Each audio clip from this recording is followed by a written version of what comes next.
was a weird transition, huh? Very short, abrupt, very abrupt. Very abrupt. Good morning, good morning, good morning, everybody. I am Pastor Nick. And I'm Pastor Franny. This beautiful little lady next to me. Look at her. How are you this morning?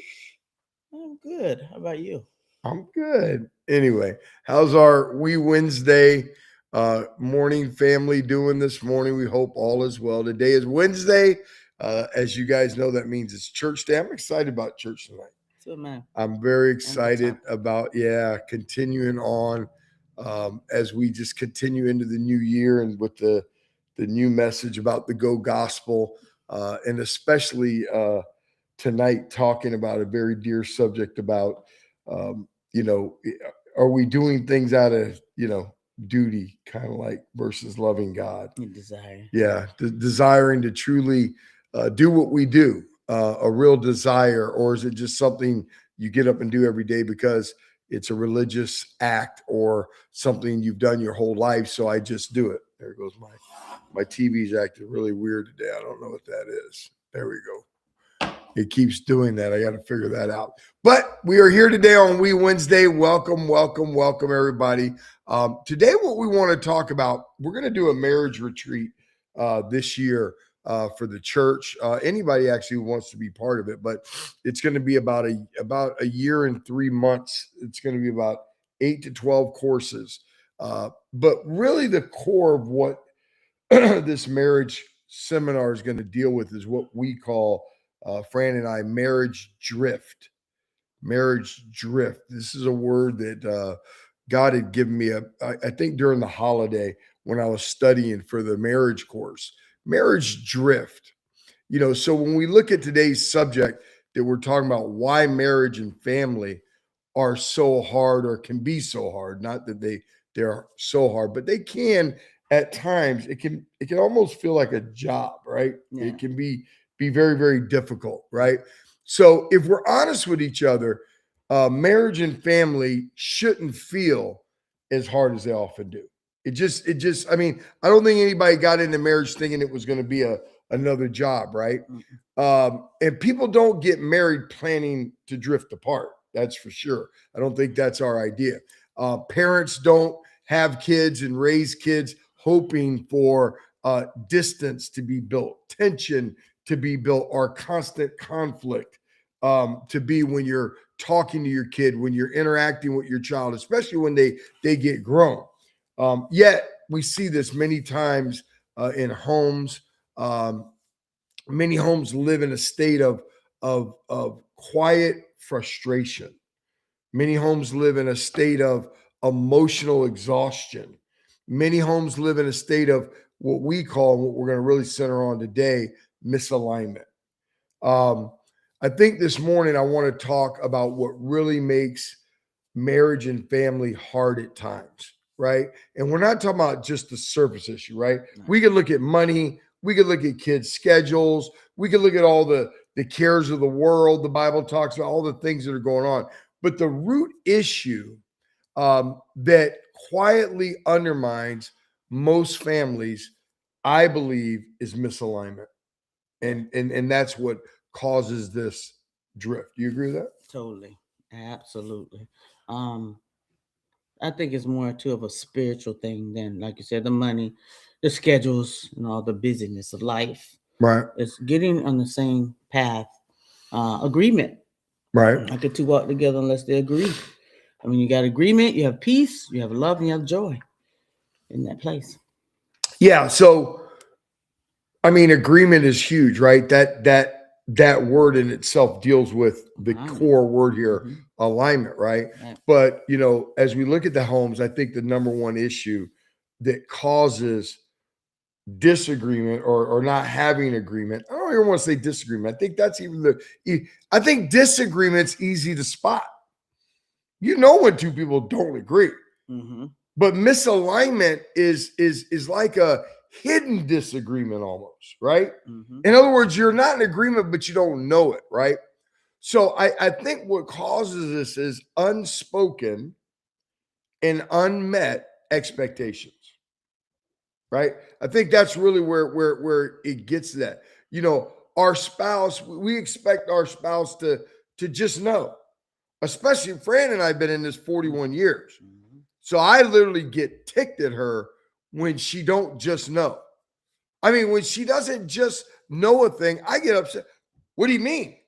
You don't know that? And I get an attitude with her, and right? I feel the same about some things concerning you. Yeah, I should just know. Yeah, it's like What's you've wrong been with here you? forever, you know. But yeah, no, Right. we do. So I think that's an issue.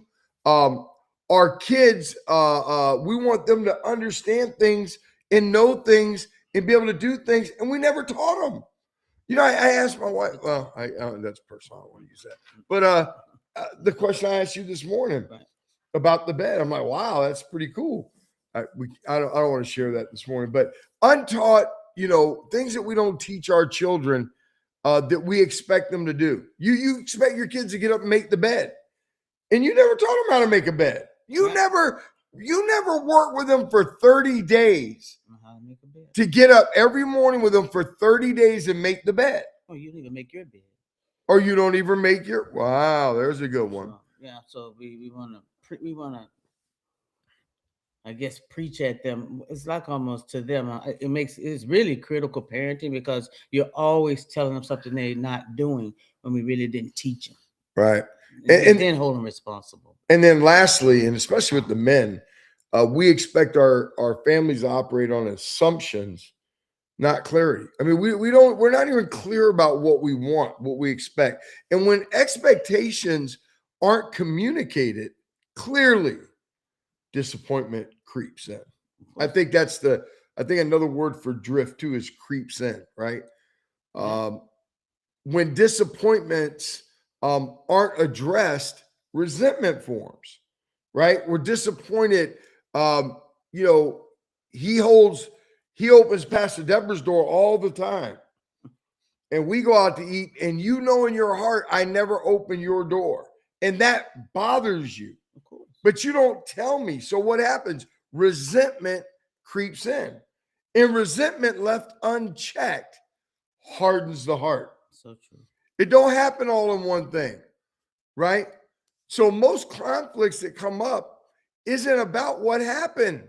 It's about what we expected to happen that never did happen. Exactly. We get in an argument. We're arguing about this one. We're arguing about somebody didn't take out the trash. Let's use that. Mm-hmm. But the real argument is you promised to buy me XYZ, you know, for my birthday. And not only did you not buy it, it wasn't even spoken about. You just brushed it over. Right. Now you're upset, and it's really not about the garbage. Right. So, and when this happens, marriage gets harder and harder when expectations replace real communication. And not so much not only expectations, sometimes downright lies. They lie about things because they want to do things, and they don't want to be, I guess, held accountable. Right. So it's not only expectations, sometimes it's just outright lies because then they don't want to discuss it because they don't want the problems. They don't want to get in a heated conversation. Well, that's much worse. Right. And then family gets hard when assumptions replace leadership. We don't have no real leadership in the house. Right. So let's get to some of these and let's try to go through this. Obviously, we don't have enough time today to cover this all, but the first one we talked about, the root, misaligned and unspoken expectations. In Amos 3:3, what does it say? Can two walk together unless they are agreed? So we've talked about this over and over and over, this thing about agreement, right? Marriage and family struggle, right? When people are walking together physically, right? In the natural, but they're not aligned mentally, they're not aligned emotionally, and they're not aligned spiritually, right? Agreement doesn't happen by assumption. That's the thing that we got to get a clear understanding of. Agreement happens in conversation. Agreement happens by talking. Agreement happens when you're communicating, right? So how do we, Pastor, we don't have good agreement in our household. Matter of fact, Pastor, we don't even talk about things, right? Mhm. A lot of times when we try to talk, this happens. Well, number one thing that we got to do, and write this down, clear communication. Proverbs 18 and 13 says, He who answers the matter before he hears it, it is folly and shame to him. now think about that. Think about what Proverbs says. Proverbs is a book of wisdom, folks. Proverbs says he who answers a matter before he hears it. Think about how many of us, when our spouses are talking to us, the minute they start talking, we've already come to the conclusion. We totally shut down. We totally stop listening, and we're just ready to respond to them. Mhm. We don't even listen. We just want to respond. It says it's folly and shame. Many family conflicts explode, right? Because people respond out of emotion instead of fully listening to the matter, listening all the way through, right? Mhm. Hearing, write this down, put it in the chat. Hearing precedes healing. Hearing precedes healing. It just made me think about yesterday or last night when we were talking about the trip Mhm. and how we had a What trip? the anniversary, 42nd anniversary trip with Pastor Deborah. But anyway, we were talking and we were talking about the booking and how that communication aggravated me because I couldn't get to an understanding when only because you didn't say the word rebook.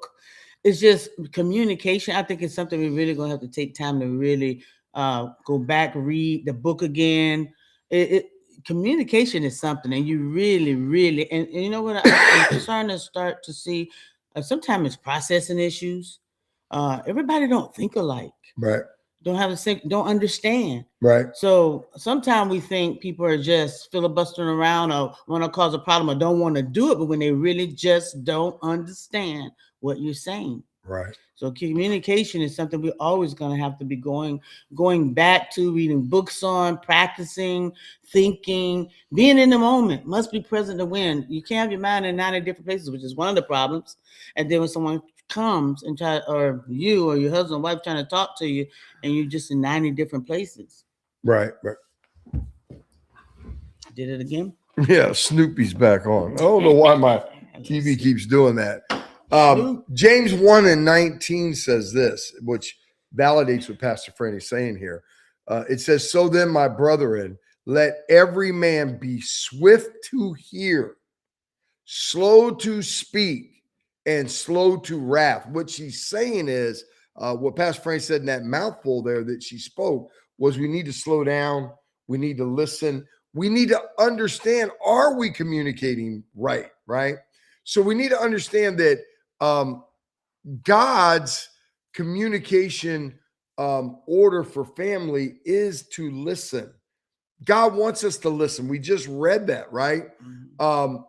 When it's reversed, when we're talking and we're speaking and we're not listening and we're quick to speak, it says there to be quick to what? Listen. Mhm. But when we're quick to speak and when we're slow to hear, conflicts multiply. So we have to do it God's way. We have to learn. I think if I could just give you one big thing today to just help, and we're not going to solve this all today. Matter of fact, we're going to wrap up right here.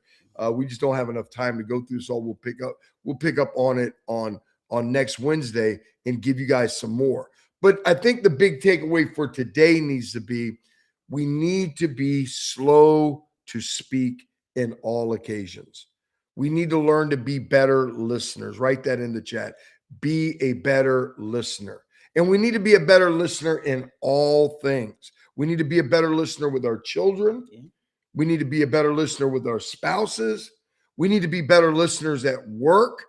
Be better listeners. Stop having to have all the answers. Stop, write this down. Stop listening to respond. Write that down. Stop listening to respond. Stop listening to somebody thinking in your mind while they're talking how you're going to get with them, or how you going to get your point across, or, oh, that's what you think it is. Wait till I tell you that. No. Just make a note, make a mental note, if you struggle like I do, retaining the whole conversation, you'll see me sometimes. I tell people when I'm talking to them, I'll have my note. I say, hey, I'm just making notes, and just make notes of bullet points that they make, right? So that's the number one key. Amen. Next week, we'll get back on this, and a couple things I want to talk about next week is alignment over agreement. What do those two different things mean? And intentionally leading at home. Intentionally leading at home. What does that look like? What does it look like when your husband doesn't want to lead? What does that look like? Right? What if he doesn't want to lead? What if she doesn't want to lead in the area she needs to lead? How do we handle that? How do we work with that? So we're going to talk about that next week. Until then, don't forget tonight's church. Everybody get to church. It's going to be great. Until then, Pastor Nick, Pastor Franny saying, enjoy life.